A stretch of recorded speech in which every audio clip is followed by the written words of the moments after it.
Bună și bine v-am regăsit!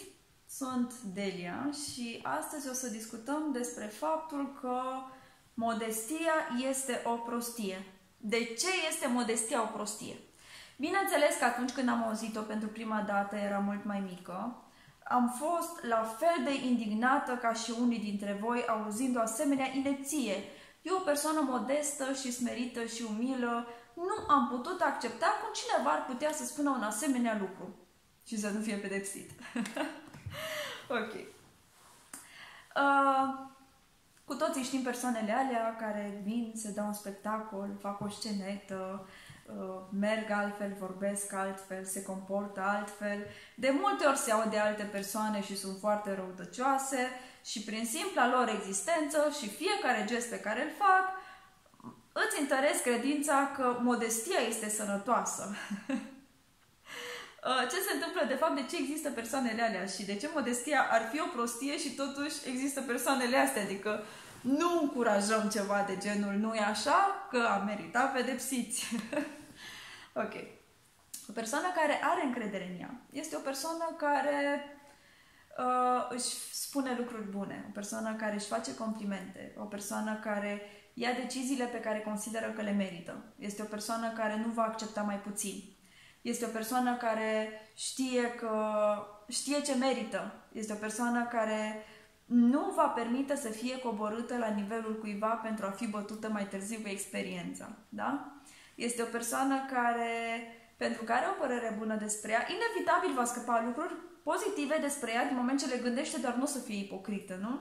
Dar atunci când va spune lucruri pozitive, nu le va spune în sensul în care va face ca altcineva să pară puțin mai jos decât ea, ci pur și simplu le va spune.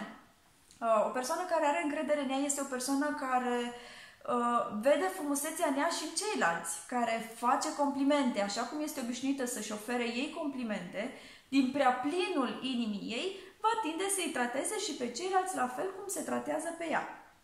Astfel că o persoană care are o părere bună despre ea și se respectă și iubire de sine este o persoană care va oferi asta și celorlalți și mai mult decât faptul că le va oferi, va observa bobița neînflorită încă din inima lor și le va învăța și pe celelalte persoane să-și dezvolte iubirea de sine.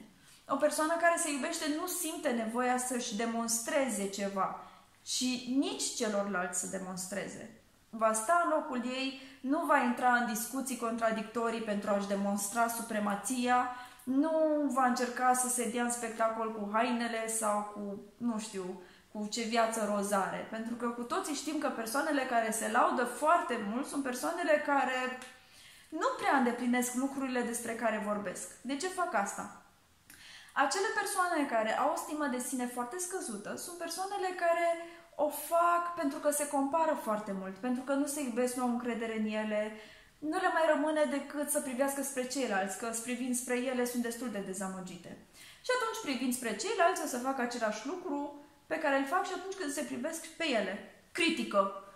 Ăla face aia, ăla face aia, ăla are mai puțin, ăla decide mai prost. Făcând chestia asta, o să își demonstreze că ele sunt superioare. Dar făcând asta, totuși de asemenea are și cealaltă latură în care vor găsi persoane care le vor bate după principiile lor și sunt mai bune, mai realizate, mai reușite decât ele și o să fie frustrate. O persoană care este frustrată pentru că nu are încredere în ea și nu este mulțumită de deciziile propriei vieți, bineînțeles că te vei victimiza, doar nu să recunoști că tu ți-ai creat viața și ai decis atât de prost, ci pur și simplu, o să te simți o victimă, dar cumva o să demonstrezi că ceilalți sunt mai prost decât tine, mai rău decât tine, așa că o să tinzi să te dai în spectacol, să îi convingi pe ceilalți că ești ceea ce tu nu crezi că ești pentru a te privi prin ochii lor. Și te vei lua de alții ca să demonstrezi că tu ești mai mult, că poate restul nu a observat și tu ai nevoie să semnalizezi asta pentru a scoate în evidență faptul că tu ești superioară. Ai nevoie să demonstrezi ceva pentru că tu nu crezi acel ceva. O persoană care are încredere în ea nu intră într-o încăpere, se compară cu toate femeile de acolo, le tranșează pe toate în gând, după care spune sunt cea mai frumoasă de aici, acum pot să mă simt bine.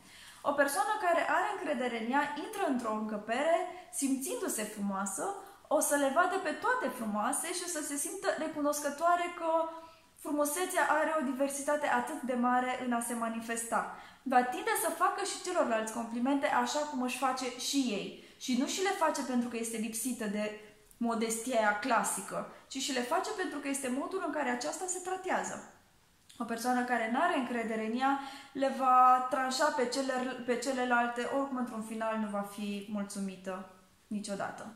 Pentru că mulțumirea nu se plece niciodată din ceva în exterior pe care îl demonstrezi sau îl domini sau îl distrugi, ci mulțumirea de sine pleacă din iubire de sine și momentele alea pe care ți le petreci singur în propria ta prezență. Din punctul meu de vedere, concursurile de frumusețe au fost inventate de către femei. Eu nu mi-aș putea imagina cum specia asta numită bărbați, care privește pe stradă orice ființă feminină și o vede frumoasă. După criterii și decizii și analize știute numai de ei și întotdeauna unice pentru fiecare exponat pe care îl văd, mamă ce bună e aia, adică fiecare femeie în parte este bună, fiecare femeie în parte este frumoasă, găsesc ei un ceva. Hai că mai există și excepții care țin de gusturi, dar în mare parte ei le apreciază pe toate. Ăsta este adevărul. Un concurs de frumusețe trebuie să fi fost inventat de către cineva care se tot compara și voia totuși să demonstreze că există un singur loc ca cineva să fie frumos și trebuie să bată mai multe persoane pentru el. Că nu există locuri de frumusețe pe loc întâi pentru fiecare persoană care există. Nu. Trebuie să existe acolo niște criterii bine puse la punct în care femeile se bată în frumusețe și asta să arate că ești frumoasă. Deci ăsta este motivul pentru care cred că nu bărbații ar fi inventat concursurile de frumusețe. Bărbații le apreciază pe toate. Femeile trebuie să fi făcut asta pentru că nu aveau încredere în ele și tindeau să fie competitive.